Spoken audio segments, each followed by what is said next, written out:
நல்லா கழிக்கிறோம். ஒரு 2 மணி இந்த இலையை நல்லா கழுவ போகிறோம். கரைச்சி போட போகிறோம்.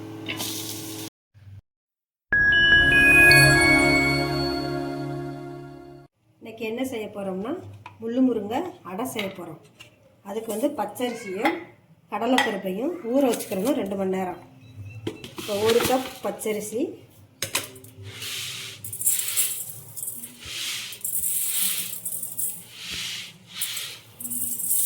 இன்றைக்கி உலக்கில் அளந்துருக்கோம்.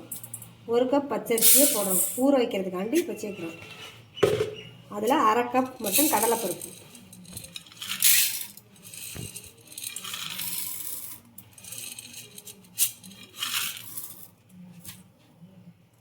கடலைப்பருப்பு வந்து 1/2 கப் சேர்க்குறோம். இதை 2 மணி நேரம் ஃபஸ்ட்டு ஊற வச்சுக்கிறோம். நல்லா கழுவிக்கிறோம். ஒரு 2 முறை கழுவிட்டு ஊற வைப்போம்.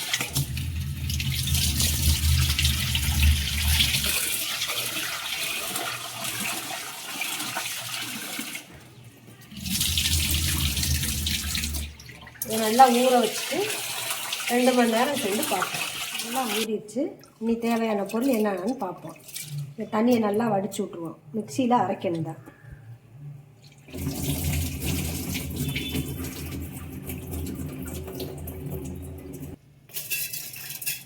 இந்த மிக்சியில் அரைக்க போகிறோம். கொரகொரப்பாக அரைக்கணும். அடைக்கு வந்து கொரகொரப்பாக அரைச்சாதான் நல்லாயிருக்கும். பச்சரிசியும் கடலைப்பருப்பு 2 மட்டும் போட்டு அரைக்கணும். இப்போ முள்ளு முருங்கை அடைக்கு தேவையான பொருட்கள். இதே முள்ளு முருங்கை இலை. இதுக்கு இன்னொரு பேர் வந்து கல்யாண முருங்கைன்னு சொல்லுவாங்க. இப்போ இந்த இலையை வந்து இது இலை, சின்ன வெங்காயம் ஒரு 20, ஒரு இஞ்சி துண்டு, ஒரு பச்சை மிளகாய், 1 ஸ்பூன் ஜீரகம், மிளகு 1 ஸ்பூன், தேவையான அளவு உப்பு, ஊற வச்ச பச்சரிசியும் கடலைப்பருப்பும். இந்த இலையை இப்படி எடுத்து இந்த பெரிய நரம்பு மட்டும் எடுத்துடணும். நரம்பை எடுத்துட்டு தான் இதை வந்து அரிசியில் போட்டு கழுவிட்டு அரைக்கணும். இந்த மாதிரி பிச்சு வச்சுக்கிறணும். இந்த நரம்பை பெரிய நரம்பு பூரா எடுத்துடணும்.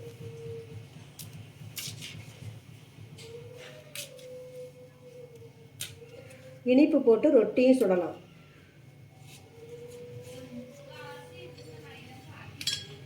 இது வந்து இருமல் இதுகளுக்கு நல்லது கேட்கும்.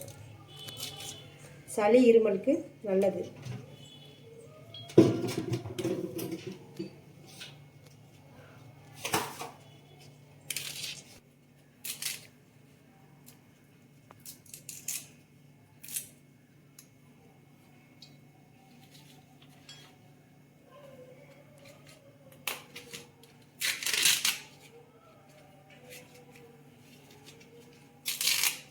இந்த அளவுக்கு ஒரு 10 இலை போட்டால் போதும்.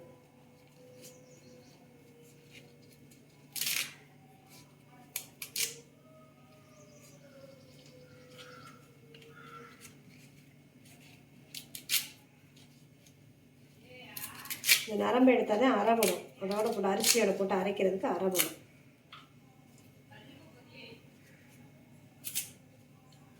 இந்த இலையை நல்லா கழுவ போகிறோம்.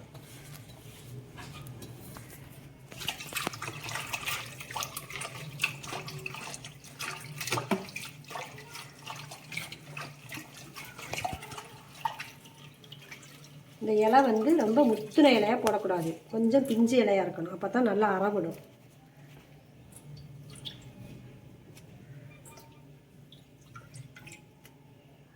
வெங்காயம், இஞ்சி எல்லாத்தையுமே கழுவுறோம். குழந்தைகளுக்கு கொடுக்கணும்னு சொன்னால் பனங்கள் கண்டு போட்டு மிளகா போடாமல் கொடுத்துக்கலாம். இனிப்பாகவும் கொடுக்கலாம்.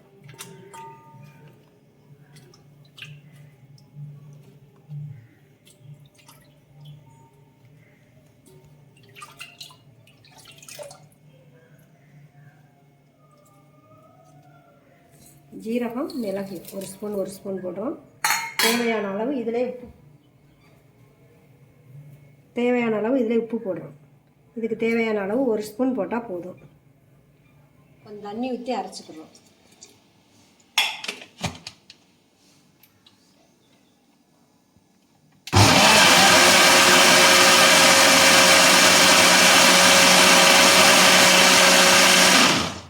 மாதிரி கொரகொரப்பாக இருக்கணும் மாவு. ஒரு பாத்திரத்தில் மாற்றுறோம்.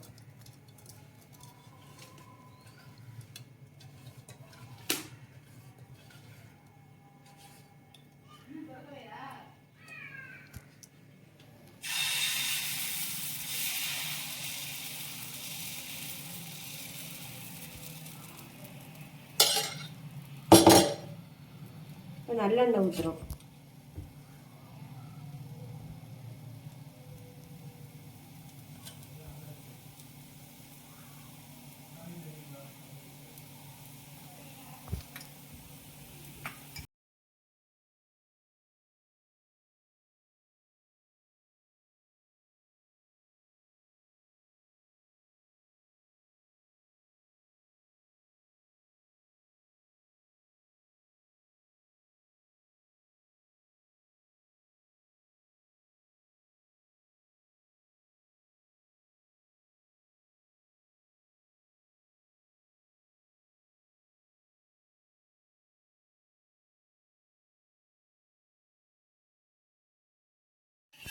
இந்த மாதிரி 2 பக்கம் நல்லா வேகணும்.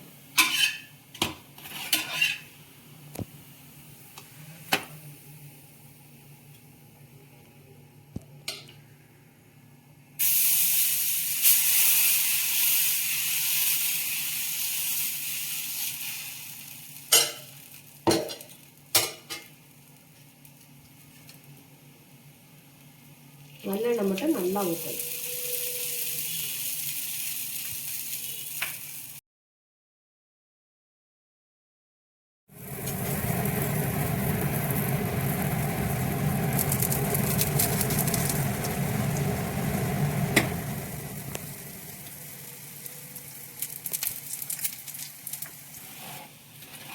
நல்லா க்ரீன் கலரில் கலர்ஃபுல்லாக இருக்கும். நீங்களும் நல்லா இதே மாதிரி செஞ்சு பாருங்கள்.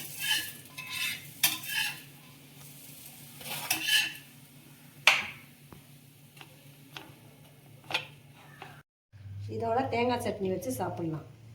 நீங்களும் இதே மாதிரி செஞ்சு பார்த்துட்டு வீட்டில் இருக்கவங்களுக்கு செஞ்சு கொடுத்துட்டு கமெண்டில் எப்படி இருக்குன்னு சொல்லுங்கள்.